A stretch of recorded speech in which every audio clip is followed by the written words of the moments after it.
नमस्कार।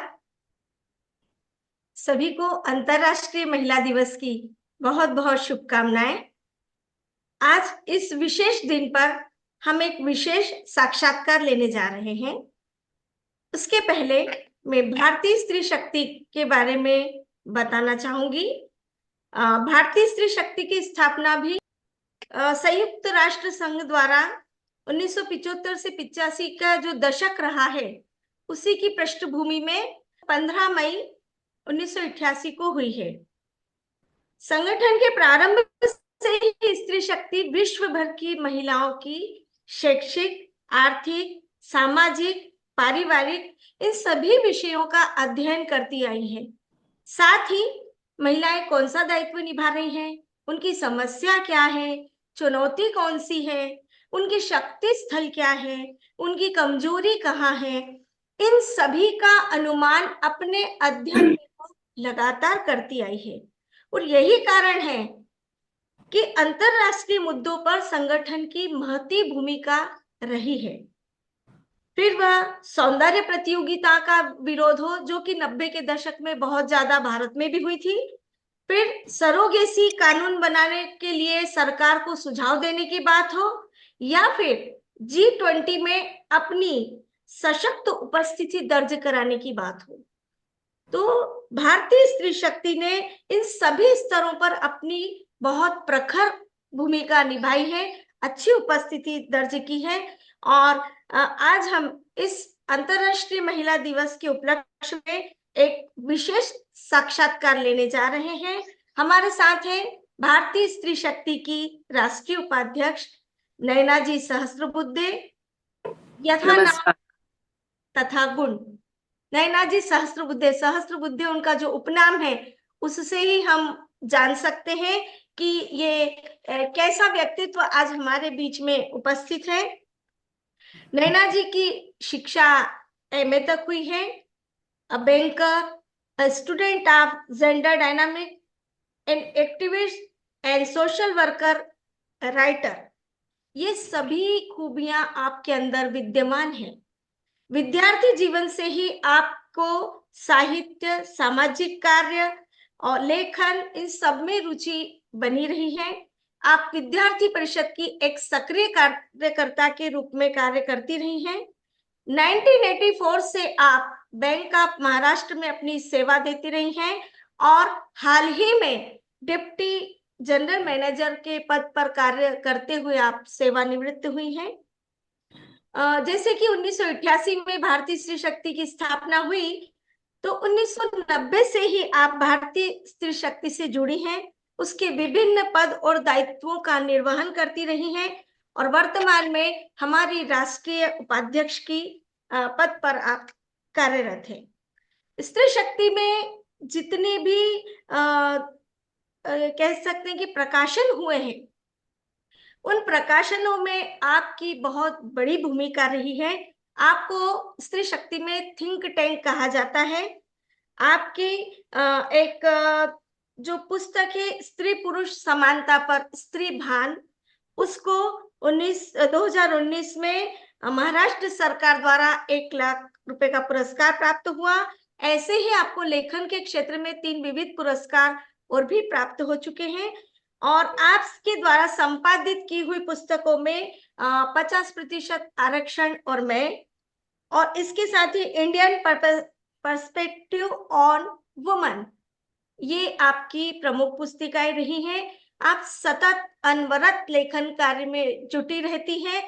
तो स्त्री शक्ति ने तय किया कि जो हमारे थिंक टैंक है, उनसे ही हम आज एक साक्षात्कार लेते हैं कि अंतरराष्ट्रीय महिला दिवस उसको वो किस तरीके से देखती हैं। और इसमें कुछ प्रश्न ऐसे उठ के आए हैं जिनके जवाब हम आज नैना जी से जानना चाहेंगे। और नमस्कार नैना जी, आपका बहुत बहुत अभिनंदन करती हूँ, स्वागत करती हूँ। नमस्कार, बहुत नमस्कार। तो हम साक्षात्कार की ओर चलते हैं। जी जरूर। जी नैना जी, मेरा पहला जो आपसे मैं जानना चाहूंगी कि अंतरराष्ट्रीय महिला दिवस जो है वो पिछले 6 दशक से मनाते आ रहे हैं। तो हम्म। इसकी अभी उपयोगिता आगे किस प्रकार है और है क्या? कई बार अंतर्राष्ट्रीय महिला दिवस ये थोड़ा सिंबॉलिक तरीके से भी सेलिब्रेट होते हुए दिखता है, चाहे वो सरकारी आस्थापना हो या छोटे मोटे गली वाले कार्यक्रम हो, ऐसे होते रहता है। फिर भी स्त्री पुरुष समानता के विषय में अभी भी पूरा विश्व बहुत पिछड़ा हुआ है। तो इसकी तरफ ध्यान देना, महिलाओं के अधिकारों की बात रखना और प्रश्न सुलझाने की एक राजनैतिक इच्छा निर्माण करना, लोगों को मोटिवेट करना, प्रेरित करना, उनको याद दिलाना, इसके लिए आज भी और आगे भी अंतर्राष्ट्रीय महिला दिवस सेलिब्रेट करने की आवश्यकता है और रहेगी, ऐसा मुझे लगता है। जी अंतर्राष्ट्रीय महिला दिवस 2024 के लिए मैं आपको और सभी हमारे दर्शकों को बहुत बहुत बधाई देती हूँ। जी जी, बहुत बहुत धन्यवाद। ये आपने बहुत अच्छी बात कही है। इसी से जुड़ा हुआ मैं एक और प्रश्न पूछना चाहूंगी कि हर वर्ष अंतर्राष्ट्रीय महिला दिवस की एक थीम होती है, तो इस बार ये थीम क्या है और उसका महत्व क्या है? अंतरराष्ट्रीय महिला दिवस की जो थीम होती है वो ज्यादातर महिलाओं के मुद्दे, महत्वपूर्ण मुद्दे कौन से लेने हैं, किसके ऊपर हमें काम करना है, उन मुद्दों के ऊपर जागृति और कृति कार्यक्रम देने के लिए, उद्दिष्टों के प्रति जागरूकता और बढ़ावा देने के लिए ऐसा कोई ना कोई थीम यूएन द्वारा डिक्लेयर की जाती है। तो अंतरराष्ट्रीय महिला दिवस 2024 की जो थीम है वो महिलाओं में निवेश, प्रगतिमान देश या invest in women and accelerate progress, ये है।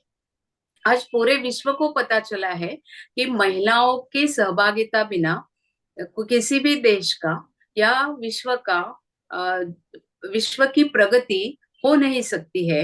इसलिए सबका ध्यान जो है वो महिलाओं की क्षमताओं के तरफ है, और महिलाएं भी अपनी क्षमताएं चार अपने दीवारों के अंदर, घर के अंदर जो अभी दे ही रही है, उससे आगे चल के उन्होंने समाज के लिए और आर्थिक रूप से भी निर्भर होने के लिए काम करना चाहिए। इसलिए ये थीम है invest in women, accelerate progress. निवेश की बात आपने की। जी। जहाँ तक निवेश शब्द जैसे ही आता है तो एक हमारे मस्तिष्क में आता है कि आर्थिक सामान्यता। हम्म। तो क्या यह जो थीम है वो महिलाओं की आर्थिक उन्नति की बात करता है? आर्थिक उन्नति की बात करता ही है, क्योंकि हम सबने अनुभव भी किया है, आज भी करते हैं कि जब महिला के हाथ में कोई आर्थिक पावर होती है, पैसा खर्चा करने की, कमाने की क्षमता होती है, तो उसका परिवार में या परिवार के बाहर भी एक मान सम्मान बढ़ता है। So always it is said as money matters, पैसों का एक महत्व तो है। और इस थीम के अंतर्गत भी जब इन्वेस्ट इन विमेन हम कहते हैं, तो आर्थिक निर्भरता की बात है, आर्थिक निवेश की बात तो है ही, लेकिन वो केवल आर्थिक निवेश की बात नहीं है। क्योंकि 2030 में एसडीजी जो जो सस्टेनेबल डेवलपमेंट गोल्स है यूएन के, जिसको हमें साध्य करना है, प्राप्त करना है, आज भी 5 ही साल उसको बचे हैं, और स्त्री पुरुष समानता के गोल में अभी भी पूरे विश्व के देश बहुत सारे पिछड़े हुए हैं। इसलिए अभी इन्वेस्ट इन वुमेन ये थीम इस साल ली गई है। ये केवल आर्थिक मुद्दा नहीं है, लेकिन ये एक मानवाधिकार का भी मुद्दा है, क्योंकि अगर वो उसको ये सब चीजें मिलना, ये अगर उसका अधिकार है, माना गया, तो ही हम आगे की जो प्रगति है वो कर सकते हैं। और ऐसा अनुभव में आता है कि जो ग्लोबल आज की इकोनॉमिक सिस्टम है, स्पेशली 1990 के बाद अंतरराष्ट्रीय जो सब परिवेश बदल गया है, उसके बाद भी न्यो लिबरल, न्यो ग्लोबल ऐसे वातावरण में भी जो इकोनॉमिक सिस्टम है, आर्थिक रचनाएं, संरचनाएं है विश्व की, वो इक्वालिटी प्रमोट नहीं कर रही है। उसमें आज भी भेदभाव महिलाओं के प्रति दिख रहा है। इसके लिए आर्थिक ये महत्व का मुद्दा है, लेकिन वो केवल आर्थिक नहीं, वो मानवाधिकार का भी मुद्दा है। जी। तो आपको क्या लगता है कि ये जो प्रयास हुआ या जो ये थीम रखी है, हम्म, ये इस इनिशिएटिव के बाद महिलाओं को नौकरियां मिलेगी, उनको व्यवसाय के अवसर उपलब्ध हो पाएंगे क्या? यही इसका उद्देश्य है एक्चुअली। और परिणाम तो उसके अच्छे जरूर आएंगे। और एक ये मौका है, ऐसा मान के चलते हैं तो आगे 2030 तक या 2035 तक 30 करोड़ नए व्यवसाय महिलाओं के लिए उपलब्ध हो, ऐसा एक अनुमान इससे लगाया जा रहा है। दूसरा इसमें यह है कि आर्थिक संसाधन, अगर हमें निवेश की व्याख्या करनी है तो महिलाओं में निवेश, इसका सरल अर्थ या सरल व्याख्या है कि महिलाएं अपनी पूरी क्षमताओं का उपयोग करें, उसके आधार पर आत्मनिर्भर हो। इसलिए उन्हें संसाधन, वो आर्थिक भी है और बाकी नैसर्गिक संसाधन भी है। काम करने के अवसर है, काम करने के लिए उनको एक समर्थन समाज से और सरकारों से होना चाहिए। समय भी उसे मिलना चाहिए, सुरक्षा भी प्रदान हो। ये सब मिलके एक निवेश की कल्पना आज रखी जाती है। वो केवल आर्थिक निवेश नहीं है, परंतु जो विकास की आज की कल्पना है उसमें खेती है, माहिती, इंफॉर्मेशन एंड टेक्नोलॉजी है, या इंटरनेट है, ये सारे संसाधन भी उसको उपलब्ध करने की बात है, जिसके कारण वो अ, अपना आय व्यय कुछ अच्छे से बना पाए, कर पाए, और आर्थिक अपना विकास, और अर्थात केवल स्त्री का विकास नहीं है, वो परिवार का विकास है, फिर समाज का विकास है। इसलिए महिलाओं में निवेश की जो बात हो रही है आज, वो इन सब एंगल से हो रही है। जी जी, बिल्कुल। महिलाएं परिवार की धुरी ही होती है, पूरी संस्कृति जी। को सहेजने का काम भी महिलाओं ने ही किया है। तो हम्म। आप बिल्कुल सही कह रहे हैं कि वो सभी तरह का विकास तभी संभव है जबकि महिलाओं को अवसर मिलेंगे। हम्म। एक और प्रश्न मैं जानना चाह रही हूँ कि पूरे विश्व में एक तरफ आर्थिक विकास के अनुमान लगाए जा रहे हैं कि उत्तरोत्तर आर्थिक विकास पूरे विश्व का होगा, ऐसी अपेक्षाएं हैं, ऐसी आशा है। और दूसरी तरफ देखें तो स्त्री पुरुष असमानता बढ़ रही है। तो ऐसा नहीं लगता कि ये दोनों चीजें एक दूसरे के विपरीत है? विरोधाभास, विरोधाभासी। विरोधाभास यहाँ पर उपस्थित हो रहा है। और हम्म। अगर ये विरोधाभास है तो फिर हम्म। इसके उपाय क्या है? ये चैलेंज तो असमानता का है ही। और प्रगति भी हो रही है, लेकिन जितने मायने में होनी चाहिए उतनी होते हुए नहीं दिख रही है। इसलिए जो सस्टेनेबल डेवलपमेंट गोल नंबर 5 है, जेंडर इक्वालिटी का, वो भी अभी तक हासिल नहीं हो पाया है। गोल नंबर 1 है, वो पॉवर्टी का है, वो पॉवर्टी भी खत्म होने का अभी नाम नहीं ले रही है। और और एक जो महत्वपूर्ण गोल है कि पीस एंड जस्टिस का, तो वो भी इसके कारण अचीव नहीं हो रहा है, क्योंकि ये सब एक ना कारणों की श्रृंखला है। वो एक ही चीज, मतलब उसको होलिस्टिक वे में हमें देखना चाहिए। अगर महिला को शिक्षा मिलेगी, स्वास्थ्य उसका ठीक रहेगा, उसको घर से अवसर मिलेगा, तो वो आगे बढ़ेगी। अगर घर से प्रोत्साहन है लेकिन उसको शिक्षा नहीं है, या उसकी हेल्थ अच्छी नहीं है, तो वो आगे नहीं बढ़ पाएगी। तो एक ऐसी कारणों की श्रृंखला होती है। और जो निगेटिव कारणों की श्रृंखला है, उसमें से एक भी कड़ी तोड़ दी तो भी हम आगे प्रगति उसमें कर सकते हैं। और ये स्त्री पुरुष असमानता जो आज है, बड़े मायने में है, बड़े परसेंटेज से है, उसमें बहुत ध्यान देने की, आज काम करने की आवश्यकता है। आज की तारीख में निवेश की जब हम बात करते हैं, महिलाओं में निवेश की, लेकिन मुझे याद आता है कि स्त्री शक्ति जब 1988 से काम कर रही है, तो हम जो 4-5 बिंदु लेके काम कर रहे हैं, मतलब शिक्षा है, स्वास्थ्य, स्वावलंबन है, समानता, सम्मान, इन सब चीजों को लेके भारतीय स्त्री शक्ति ने, समाज ने, परिवारों में ऑलरेडी हमने एक निवेश एक तरह का किया है। इसके आगे चल के हमें क्या करना है? और तो जो इंटरनेशनल थीम है, या वही भारत में भी उसके आधार पर कुछ न कुछ सरकारी तौर पे कार्यक्रम वगैरह होंगे, तो स्त्री शक्ति को भी अपने बनाए हुए बेस के ऊपर आगे चल के और चीजों में निवेश करने की आवश्यकता है। आज के तारीख में जब इन्वेस्ट इन वुमेन ऐसा कहा जा रहा है, तो 5 मुद्दे यूएन द्वारा रखे गए हैं। तो पहला है वो रिसोर्सेस में निवेश, आर्थिक संसाधन, लैंड यानी जमीन, माहिती और तंत्र ज्ञान, इंफॉर्मेशन एंड टेक्नोलॉजी, और इंटरनेट। ऐसे जो रिसोर्सेस है, जिन रिसोर्सेस के कारण उसका काम करने की संभावना बढ़ेगी, उसके काम करने की सुविधा होगी, तो ये पहला मुद्दा है निवेश का। दूसरा मुद्दा है जॉब्स का। इसमें थोड़ा सा एक विरोधाभास मुझे लगता है। जब मैं यूएन के सब डॉक्यूमेंट पढ़ रही थी, तो उनका कहना हमेशा ही, ये बहुत बार चर्चा आप लोगों ने भी सुनी होगी, कि महिलाओं का समय घर परिवार के दायित्व निभाने में चला जाता है, बच्चों की परवरिश, बूढ़ों की परवरिश और घर की सब चीजें करने में। तो इसके लिए केयर इकोनॉमी या केयर गिविंग सर्विसेज में महिला का ज्यादा समय जाता है। ये तो सच है। इसलिए जब स्त्री पुरुष समानता की हम बात करते हैं, महिला के पास अगर कम समय है, तो वो पुरुष के साथ उतने ही दौड़ नहीं लगा सकती, ये हम जानते हैं। और आज ये जो एक विश्व का रुख ऐसे बन रहा है कि ये जो केयर गिविंग सिस्टम है, मतलब परिवार में काम करने की, परिवार देखने की जो प्रथा, परंपरा, पद्धति है, उसको एक इंस्टीट्यूशनलाइज किया जाए।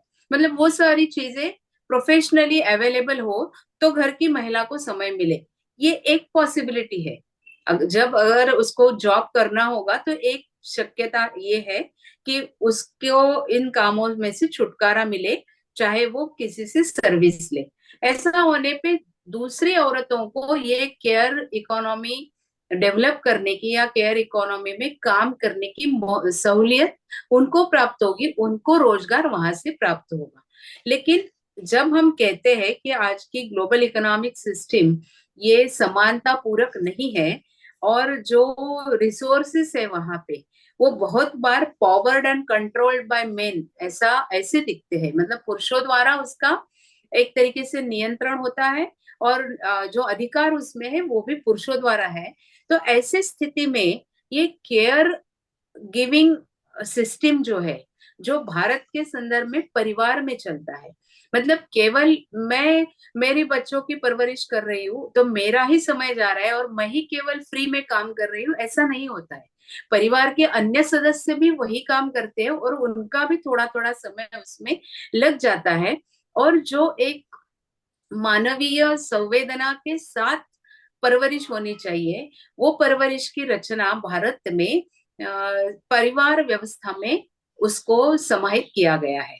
तो मुझे लगता है कि उसको स्ट्रेंथन करना ये अंतिमतः हितैषी और अंतिमतः बच्चों और बूढ़ों के लिए भी लाभदायक रहेगा, ना कि उसको इंस्टीट्यूशनलाइज करे। जैसे कि आज भी हम देखते हैं कि बच्चों को क्रेच में रखना पड़ता है, या बूढ़े लोगों को वृद्धाश्रम में रखना पड़ता है, लेकिन वो कृत्रिम व्यवस्था है।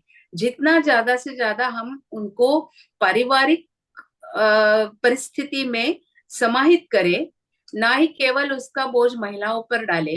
अगर घर सर्व परिवार सर्व सबका है, तो सबका काम है, इस तरह के संस्कार हम पूरे परिवारजनों के ऊपर करेंगे, तो मुझे लगता है इसका कोई एक उत्तर हमें मिल सकता है। तीसरा जो मुद्दा है निवेश का, वो है टाइम टाइम निवेश का, जिसके मैंने ये कहा कि घर के कामों का बोझ महिला का जब कम होगा, वो बाहर जाके कुछ काम कर पाएगी, या अपने हुनर जो है उससे कारीगरी, बुनकारी, जो भी काम है वो कर पाएगी। तो टाइम इन्वेस्टमेंट है, क्योंकि महिलाएं पुरुषों से तिगुना ज्यादा काम करती है। ये केवल भारत की स्थिति नहीं, विश्व में यही होता है, चाहे वो वेस्टर्न मॉडर्न कंट्रीज हो, अमेरिका, यूरोप सर के जैसे, या अफ्रीका हो या भारत हो। तो महिलाएं 3 गुना ज्यादा काम करती है, तो ये बोझ तो उनके ऊपर से कम होना ही चाहिए। और उसमें सहभागिता अगर पूरे परिवार की रहेगी, तो स्व समय की बचत, नया व्यवसाय करना, नया आय जुटाने का प्रयास करना, और अपने अधिकारों को एस्टेब्लिश करना, ये महिलाओं को सुलभ हो जाएगा। चौथा निवेश का मुद्दा है वो सुरक्षा का है। जब जेंडर बेस्ड वायलेंस या स्त्री होने के कारण महिलाओं पर हो रहे अन्य अत्याचारों का हम की संख्या हम देखते हैं, जो संघर्ष उन्हें करना पड़ता है या सहना पड़ता है, दूसरी सुरक्षितता केवल शारीरिक सुरक्षितता भी नहीं है, अन्न सुरक्षितता ये भी आज महत्वपूर्ण है, क्योंकि जब फूड की उपलब्धता, अन्न की उपलब्धता जब कम होती है तो उसका पहला असर महिला और बच्चों के ऊपर पड़ता है।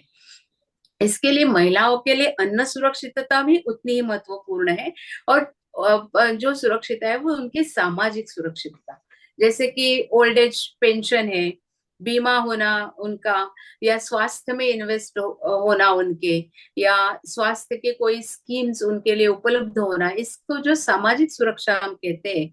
तो ये चौथा निवेश का मुद्दा है। और पांचवा निवेश का मुद्दा है वो अधिकारों का मुद्दा है, जैसे शिक्षा का अधिकार है, स्वास्थ्य का, सहभागिता का अधिकार है, भेदभावात्मक जो ट्रीटमेंट मिलती है उससे दूर रहने का, नियम कानून अच्छे से बने और उसको इम्प्लीमेंट हो, ये अधिकार है। पारिवारिक संबंधों में वो सुरक्षित रहे, सामाजिक स्तर पर वो सुरक्षित रहे, ये भी उसका अधिकार है। और निर्णय प्रक्रिया में सहभागिता का उसका अधिकार है। तो ऐसी बहुत 4-5 बिंदुओं पर आज निवेश की कल्पना की जा रही है। इसके तरफ भी हमने ध्यान देना चाहिए और ज्यादा से ज्यादा मुद्दों के ऊपर हमने काम करना चाहिए। जी, बहुत आपने विस्तृत में निवेश भी बताया, भारतीय प्रतिमान भी आपने इसमें पूरा कर दी बताए हैं।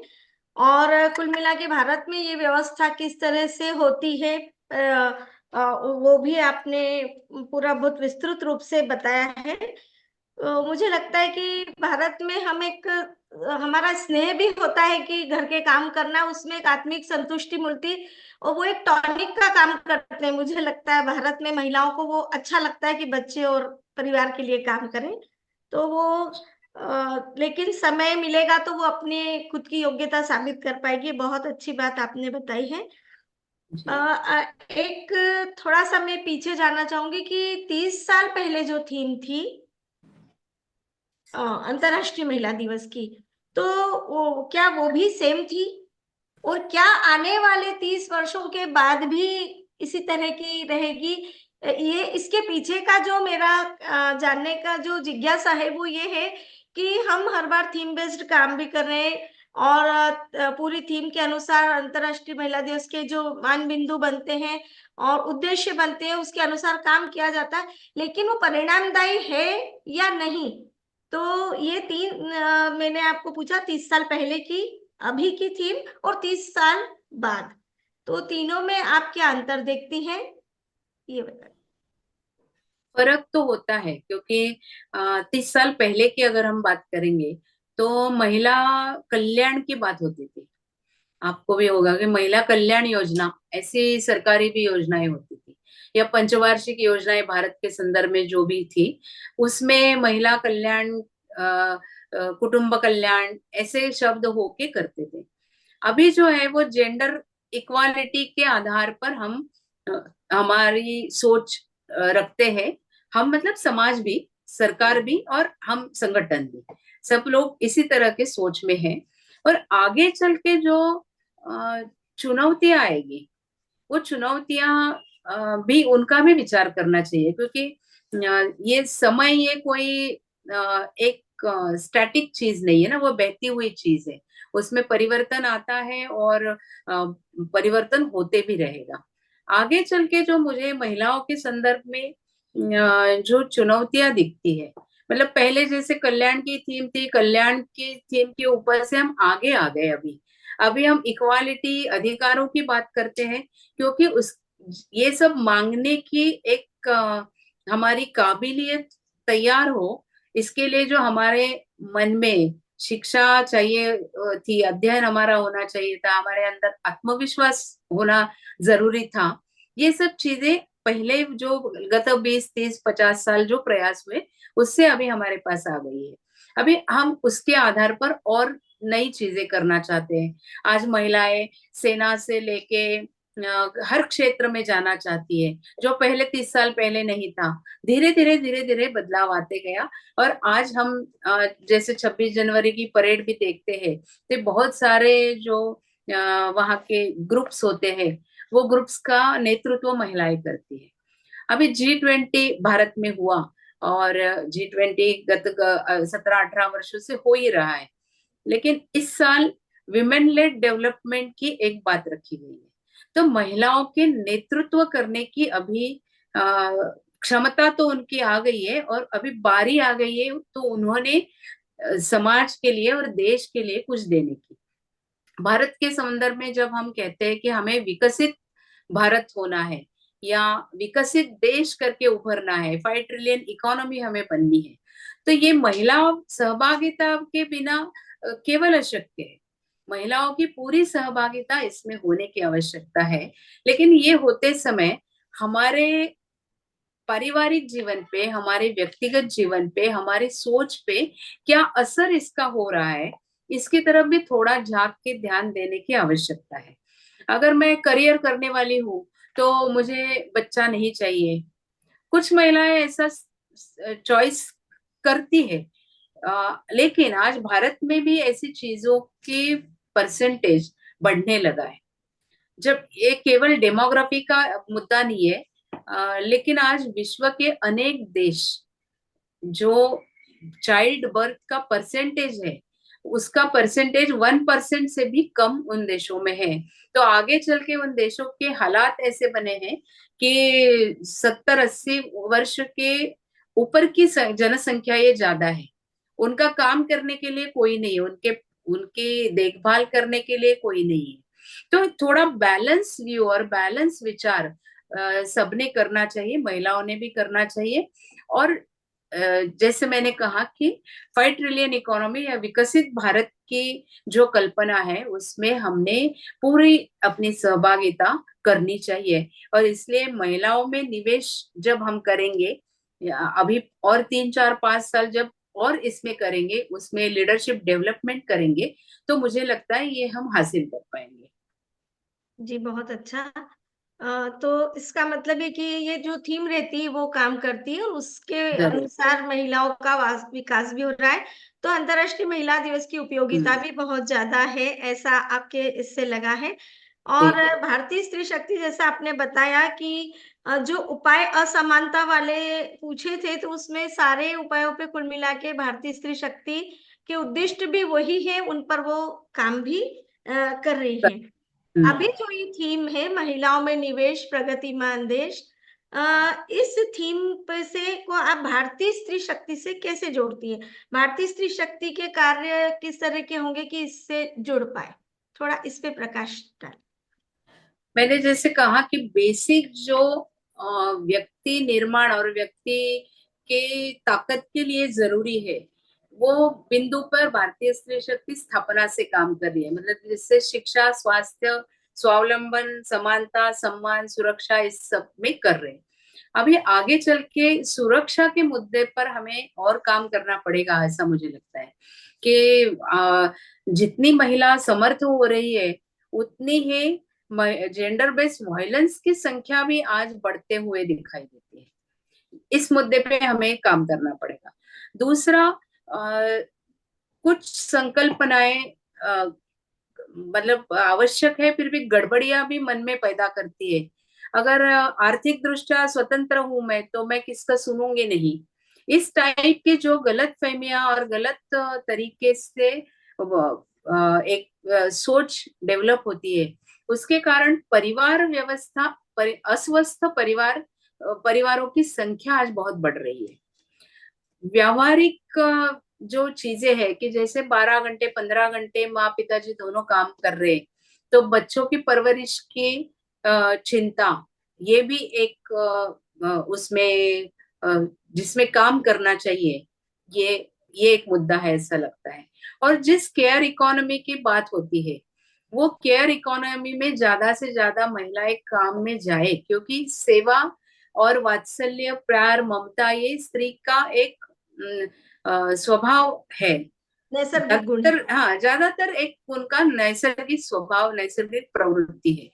तो उसका उपयोग करके एक क्वालिटी और प्रोफेशनल सर्विसेज देने के लिए भी हमें महिलाओं को तैयार करना पड़ेगा। मुझे याद है कि 20 एक साल पहले हमने होम नर्सिंग का प्रशिक्षण महिलाओं को देना शुरू किया। जब स्त्री पुरुष दोनों नौकरी कर रहे हैं और घर में बुजुर्गों की सेवा के लिए कोई नहीं है, तो कोई ना कोई एक बाई रखते हैं या उसकी सर्विसेज लेते हैं। तो वो ट्रेंड क्यों ना हो, वो ट्रेंड रहे कि उसको फर्स्ट एड क्या देनी है। अगर बुजुर्ग व्यक्ति को चक्कर आ गई तो कौन से प्राइमरी उपाय करने हैं, डॉक्टर को कैसे कब फोन करना है, एम्बुलेंस कहाँ बुलानी है, उनके जो दवाएं डॉक्टर ने प्रिस्क्राइब किए उनको कैसे देना है, इस तरह का ट्रेनिंग। या अगर वो बेडरिडन है पेशेंट, तो उनका नर्सिंग कैसे करना है, इस तरह का कोर्सेस हमने तभी चलाए थे। तो ऐसे चाइल्ड केयर के, एल्डरली केयर के, इस तरह की कोर्सेस भी चलाने की आवश्यकता पड़ेगी। और केवल प्रोफेशनल सर्विस वो हो ऐसा नहीं, काउंसलिंग सर्विसेज की भी आवश्यकता पड़ेगी। आज घर में 3 लोग हैं, लेकिन 3 लोगों में सुसंवाद नहीं है, विसंवाद ज्यादा है, दिखता है बच्चों में, पति पत्नी में, माँ बेटे में, पिताजी बेटे में। तो ऐसे इसमें हर समय अलग रहना ये उसका उत्तर नहीं हो सकता है। तो काउंसलिंग सर्विसेज में भी भारतीय स्त्री शक्ति को काम करने का बहुत मौका है, जी जी। जो हम और करते ही है। मतलब फैमिली काउंसलिंग सेंटर भी चलाते हैं, और व्यक्तिगत तौर पे भी हम अपने काम जी ये जी करते बिल्कुल रहते बिल्कुल बिल्कुल। हाल ही में अभी हमारे प्रधानमंत्री जी नारी शक्ति वंदन अधिनियम भारत सरकार ने लागू किया है, 33% आरक्षण। तो हैं। इसमें संगठन की भूमिका और सोच, इस अधिनियम को भारतीय स्त्री शक्ति कैसे देखती है, और इस 33% आरक्षण जो है, इसके लिए हमारी सोच क्या है, ये जानना चाहूंगा। महिलाओं को 33% रिजर्वेशन मिले, ये बहुत सारी महिला संगठनों की डिमांड बहुत साल पेंडिंग थी। हम भी उसका इतिहास जानते हैं कि 20 साल से वो बिल प्रलंबित रहा, कई बार रखा गया लेकिन पारित नहीं हो पाया। लेकिन इस साल गत वर्ष वो पारित हो गया है। इसके कारण बहुत सारी महिलाओं को पॉलिसी मेकिंग में काम करने का अवसर प्राप्त होने वाला है। और केवल अपना गांव में कोई ग्राम पंचायत सदस्य होती है तो उसको केवल गांव का देखना पड़ता है। लेकिन जब बड़े सदन में, उच्च सदन में महिलाएं जाएगी, लोकसभा में जाएगी या स्टेट में विधानसभा में जाएगी, तो उनको पॉलिसी लेवल काम करने का अवसर मिलने वाला है। और उसके लिए उन्होंने खुद को प्रिपेयर करना चाहिए। जैसे आपने कहा कि मी नगर सेविका या 50% आरक्षण, और मैं ये भारतीय स्त्री शक्ति ने, वो आपकी पुस्तिका बहुत काम देगी जी इसके जी, लिए। अपनी स्त्री शक्ति की है वो। हाँ, और हम बहुत सारे लोगों ने उस पे काम किया था, केवल मैंने नहीं। जी जी तो जैसे इसका उपयोग है, वैसे अभी एक डिमांड अगले इलेक्शंस में, 2029 तक के इलेक्शन में महिला प्रतिनिधि की एक बड़ी डिमांड आने वाली है। तो भारतीय स्त्री शक्ति ने इस अवसर को खोना नहीं चाहिए, और ऐसे नेत्री तैयार करने के लिए, ऐसे लीडर बनाने के लिए भारतीय स्त्री शक्ति ने ट्रेनिंग, कोर्सेस, ये सब चीजें करनी चाहिए। क्योंकि हमारा जो ट्रेनिंग रहेगा, क्योंकि राजनीतिक दल भी अपने अपने ट्रेनिंग करते रहते हैं या उनके पास महिला कार्यकर्ता होते भी है, लेकिन हमारे ट्रेनिंग में और उनके ट्रेनिंग में ये फर्क है कि हम महिला सेंट्रिक, परिवार सेंट्रिक और समाज सेंट्रिक उनको एक आह्वान करेंगे, या उनको काम करने के लिए लीडरशिप जो है उनकी उस तरह से हम डेवलप करेंगे। दलगत नीति से बाहर होके उठकर उन्होंने करना चाहिए, ऐसा भी आग्रह हम जरूर रखेंगे। और ये एक अच्छा मौका है, इतने साल जो निवेश धीरे धीरे होते आया है, जैसे स्थानिक स्वराज्य संस्थाओं में आरक्षण आ गया, आगे चल के अभी बड़े सदनों के लिए आ गया, तो ये धीरे धीरे निवेश होते होते अब हम एक इस स्टेज पे आए हैं। लेकिन एक ध्यान हमें जरूर देखना चाहिए, और मतलब केवल महिला प्रतिनिधित्व सफिशिएंट या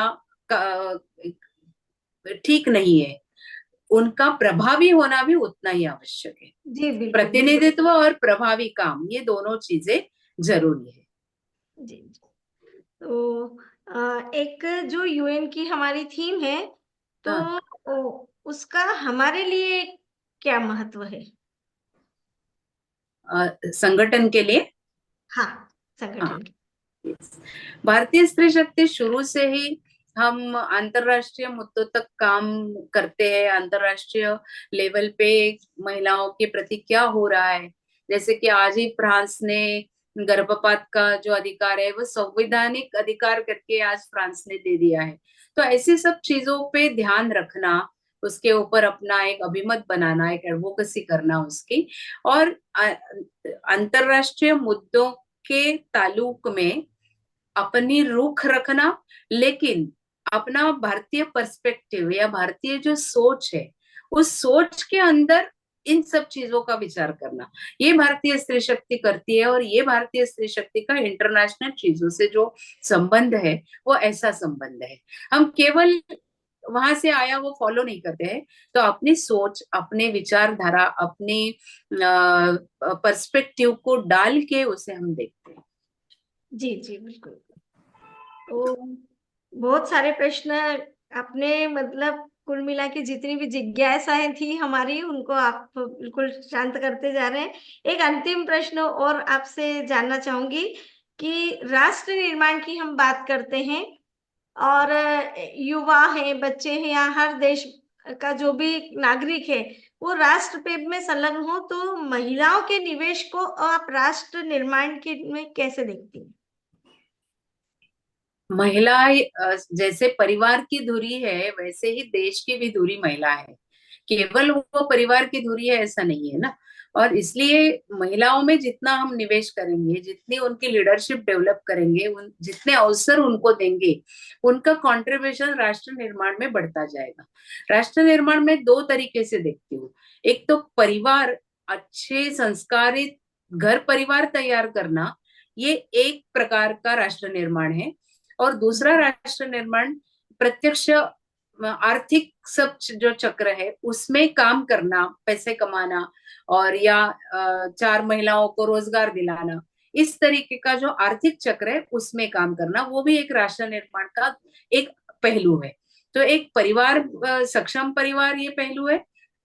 नागरिक कर्तव्य जानने वाले बच्चे, जानने वाला घर हो वो, समाजाभिमुख घर अपना कैसा रहे, और समाज विघातक कृत्यों में ना जाने वाले अपने परिवार के लोग हो, चाहे वो शराब हो, चाहे वो ड्रग्स की चीज हो या करप्शन हो, इन सब चीजों में ना फंसने वाले सुसंस्कारित ऐसा घर, ये एक राष्ट्र निर्माण का पहलू है।